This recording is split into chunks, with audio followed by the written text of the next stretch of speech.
Good morning dear students of 10th class. प्यारे विद्यार्थियों, जैसा कि हमने पिछले वीडियो में पढ़ा था, हम पढ़ रहे थे भारतीय वैज्ञानिकों की जीवनियाँ और उनकी उपलब्धियों के बारे में, जिसमें हमने भारतीय दार्शनिक महर्षि सुश्रुत और चरक के बारे में, उनकी उपलब्धियों के बारे में विस्तार से चर्चा की थी। अब आज हम पढ़ेंगे एक नए जो वैज्ञानिक के साथ, और जिनका नाम है sir CV Raman. CV Raman के बारे में अगर हम बात करें, ठीक है, सर जो सीवी रमन जो हैं, चंद्रशेखर सीवी कौन चंद्रशेखर वेंकटरमन इनका पूरा नाम है। इनका जन्म 7 नवंबर 1888 तमिलनाडु के तिरुचिरापल्ली शहर में हुआ था। ठीक है, चंद्रशेखर सीवी रमन जिनका नाम है, ठीक है, इनका जन्म 7 नवंबर 1888 को तमिलनाडु राज्य के तिरुचिरापल्ली नामक शहर में हुआ था। इनके पिता का नाम था चंद्रशेखर अय्यर, ठीक है, और माता का नाम था पार्वती अम्मल। ये इनके माता पिता का नाम था।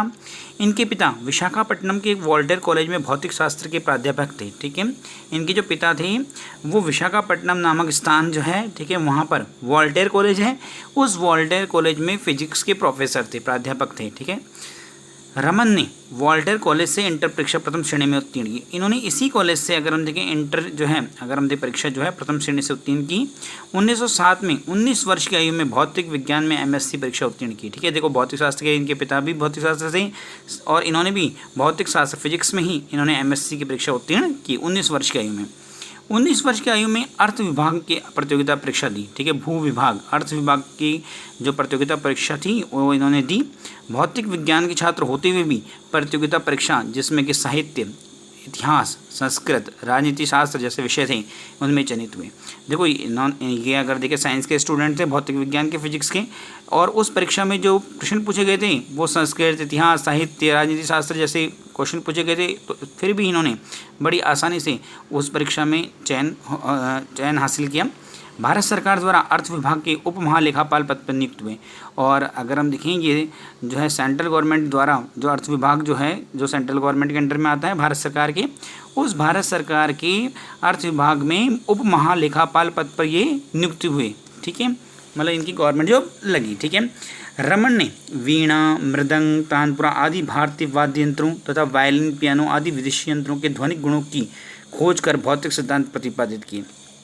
देखो रमन ने क्या क्या उपलब्धियां हासिल की। रमन ने, जो सीवी रमन ने, वीणा है, मृदंग है, तानपुरा है, ठीक है, जो भी हमारे देसी वाद्य यंत्र थे, जिनको भारतीय वाद्य यंत्र भी कहते हैं, और विदेशी वाद्य यंत्रों में जैसे वायलिन है, पियानो है, इन यंत्रों के ध्वनिक गुण, इनसे निकलने वाली जो ध्वनि है, उन ध्वनि के गुणों की खोज की और अपने भौतिक सिद्धांत प्रतिपादित किए। ठीक है, किसने? सीवी रमन ने।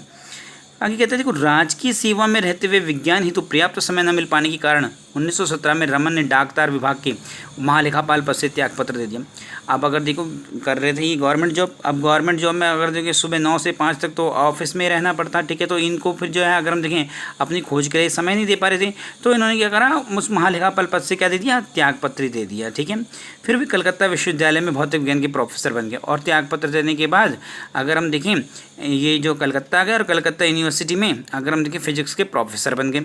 और इसी पोस्ट पर रहते हुए, इसी प्रोफेसर वाले पद पर रहते हुए, इन्होंने, रमन ने अपने विश्व प्रसिद्ध रमन प्रभाव की खोज की। और रमन प्रभाव जो कि जाना जाता है, इस प्रभाव की खोज जो है इन्होंने यहीं की।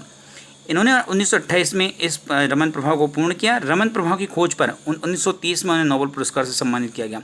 अब देखो, रमन प्रभाव ऐसा प्रभाव था कि 1930 में, इसी 1928 में तो इसकी खोज हुई, और 1930 में इनको नोबेल पुरस्कार से भी सम्मानित कर दिया गया। रमन प्रभाव को रमन प्रकीर्णन भी कहते हैं। अब जो इनका जो रमन प्रभाव था, उसे रमन प्रकीर्णन के नाम से भी जाना जाता है। इसके अनुसार, अब देखो रमन प्रभाव क्या था, बहुत इंपॉर्टेंट लाइन है कि जब प्रकाश द्रव माध्यम से गुजरता है तो प्रकाश व द्रव में अंतर्क्रिया होती है। देखो, जब भी कोई भी प्रकाश की किरण, ठीक है, द्रव माध्यम से गुजरेगी तो प्रकाश की किरण और द्रव के मध्य क्या होगी, अंतर्क्रिया होगी, आपस में क्रिया होगी। इसे ही प्रकाश का प्रकीर्णन कहते हैं। ये रमन प्रभाव था। रमन प्रभाव खोज की विशेष बात ये थी कि केवल 200 रुपये के उपकरणों में और ना के बराबर सुविधाओं के साथ रमन ने खोज की थी। केवल 200 रुपये में ही ये रमन प्रभाव की पूरी खोज हो गई थी। आगे कहते हैं, भारत सरकार द्वारा उन्हें वर्ष 1949 में राष्ट्रीय प्राध्यापक नियुक्त किया गया। सीवी रमन को सेंट्रल गवर्नमेंट भारत सरकार के द्वारा 1949 के अंदर नेशनल अग्रम देखें या राष्ट्रीय प्राध्यापक नियुक्त किया गया। 1954 में उन्हें सर्वोच्च सम्मान भारत रत्न से विभूषित किया गया। भारत का सबसे बड़ा सम्मान भारत रत्न वो उन्हें 1954 में प्रदान किया गया। उनके इस वैज्ञानिक शांतिपूर्ण कार्यों द्वारा राष्ट्रों के मध्य मैत्री विकसित करने हेतु लेनिन शांति पुरस्कार से भी इन्हें सम्मानित किया गया। देखो ये वैज्ञानिक तरीके से शांतिपूर्ण कार्य तो करते थे और विभिन्न देशों के मध्य मित्रता स्थापित भी इन्होंने करवाई, इसलिए इन्हें लेनिन शांति पुरस्कार से भी सम्मानित किया गया। रमन ने समुद्र आकाश के रंग नीले होने के कारण बताया, इन्होंने ही अगर हम देखें समुद्र और आकाश का रंग नीला है उसके कारण बताया। ठोस द्रव और गैस का इन्होंने अध्ययन किया। इसके अतिरिक्त इन्होंने चुंबकीय शक्ति, एक्स किरणें, पदार्थ की संरचना, वर्ण, रंग जिसको हम बोलते हैं, ध्वनि पर वैज्ञानिक अनुसंधान किए। इन टॉपिक्स पर इन्होंने जो है अपने प्रयोग किए। 20 नवंबर 1970 में इनकी मृत्यु हो गई। उनके सम्मान व रमन प्रभाव की खोज के उपलक्ष्य में हर वर्ष 28 फरवरी को विज्ञान दिवस मनाया जाता है। ठीक है, और इन्हीं के अगर हम देखें सम्मान के फलस्वरूप 28 जो है फरवरी जो है उस 28 फरवरी को हम विज्ञान दिवस मनाते हैं। तो ये थे हमारे सीवी रमन। बात करते हैं अब एक नए साइंटिस्ट डॉक्टर होमी जहांगीर भाभा की। ठीक है, डॉक्टर भाभा केवल महान वैज्ञानिक ही नहीं बल्कि अत्यंत कुशल प्रशासक और कला प्रेमी भी थे। ठीक है, ये देखो वैज्ञानिक तो थे, साथ साथ में कला प्रेमी भी थे और एक कुशल अच्छे प्रशासक भी थे। भाभा उच्च कोटि के चित्रकार भी थे और ये अच्छे पेंटर, अच्छे चित्रकार भी थे। इनके चित्र आज भी ब्रिटिश कला दीर्घाओं में, जो ब्रिटिश अगर जो है उस ब्रिटेन के अंदर जो है कला दीर्घाओं में आज भी जो है इनकी जो चित्रकारी जो है वो सुरक्षित है, चित्र सुरक्षित हैं। इनकी पेंटिंग्स वहाँ पे लगती हैं एग्जीबिशन के अंदर। ठीक है, कला दीर्घा मतलब एग्जीबिशन वगैरह लगती है ना, वहाँ पर इनके आज भी चित्र सुरक्षित रूप से मौजूद हैं। डॉक्टर होमी जहांगीर भाभा का जन्म 30 अक्टूबर 1909 को मुंबई के एक संपन्न फारसी परिवार में हुआ था। देखो ये बिल्कुल अगर हम देखें संपन्न फारसी परिवार में मतलब पैसे वगैरह की कोई कमी वगैरह नहीं थी। ठीक है, पूरी तरह से संपन्न परिवार था इनका। 30 अक्टूबर 1909 को इनका जन्म हुआ था। Cathedral John Connon High School और एलिफेंस्टन कॉलेज से शिक्षा प्राप्त करने के बाद उच्च अध्ययन करने के लिए कैम्ब्रिज यूनिवर्सिटी चले गए। आप देखो पढ़ाई भी इनकी बहुत अच्छे स्कूल कॉलेजों में हुई थी। Cathedral John Connon High School, उसके बाद एलिफेंस्टन कॉलेज में, और उसके बाद और उच्च शिक्षा करने के लिए कैम्ब्रिज यूनिवर्सिटी लंदन भी चले गए थे। ठीक है, 1930 में कैम्ब्रिज यूनिवर्सिटी से स्नातक होने के बाद 1930 में इन्होंने पूरी अपनी पढ़ाई कंप्लीट की। ठीक है, और वहाँ से स्नातक होने के बाद सैद्धांतिक भौतिकी का विशेष अध्ययन प्रारंभ किया। पूरी तरीके से फिजिक्स के प्रति इनका अध्ययन शुरू हुआ था। इन्होंने अगर हम बात करें कॉस्मिक किरणों व परमाणु ऊर्जा के क्षेत्र में विशेष अनुसंधान किया है। इनकी जो अनुसंधान के विषय थे एक तो कॉस्मिक किरणें थी और परमाणु ऊर्जा के क्षेत्र में इन्होंने अपने जो है प्रयोग किए। 1942 में उन्हें अंतरिक्ष किरणों का प्राध्यापक बनाया गया। ठीक है, 1942 में अंतरिक्ष किरणों का प्राध्यापक इन्हें नियुक्त किया गया। भाभा देश के अग्रणी टाटा परिवार से भी संबंधित थे। जो टाटा, बिरला, अंबानी जो परिवार होते हैं संपन्न परिवार, इनसे इनके संबंध थे। और आगे देखो क्या कह रहा है, अगर हम बात करें 1937 में डब्ल्यू हिल्टर के साथ मिलकर कॉस्मिक किरणों का अध्ययन इन्होंने किया था और बताया कि कॉस्मिक किरण वे सूक्ष्म कण हैं। कॉस्मिक किरणें वे सूक्ष्म कण होती हैं जो बाह्य अंतरिक्ष से वायुमंडल में आते हैं। हमारे वायुमंडल में, हमारे चारों ओर के वायुमंडल में कहाँ से हैं? बाह्य अंतरिक्ष से। बाहर अंतरिक्ष से जो कण हमारे वायुमंडल में आते हैं उन कणों को हम कॉस्मिक किरण या सूक्ष्म कण कहते हैं। ठीक है, तथा वायु कणों जो है अगर आप देखिए वायु कणों से क्रिया करके, ये जो कण हैं वायु के कणों से क्रिया करके इलेक्ट्रॉन के समान कणों का फव्वारा उत्पन्न करते हैं।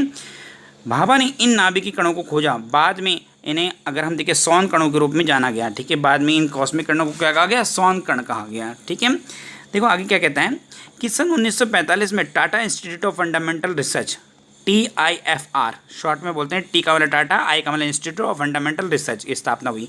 1945 में Tata institute of fundamental research की स्थापना की गई।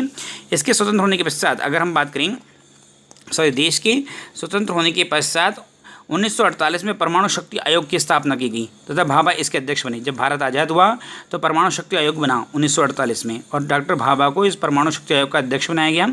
इन्हीं के अगर निर्देशन में अप्सरा, साइरस और जर्लिना, बहुत इंपॉर्टेंट क्वेश्चन है। ठीक है, इनके नेतृत्व में अप्सरा, साइरस और जर्लिना नामक रिएक्टर, परमाणु रिएक्टरों की स्थापना की गई।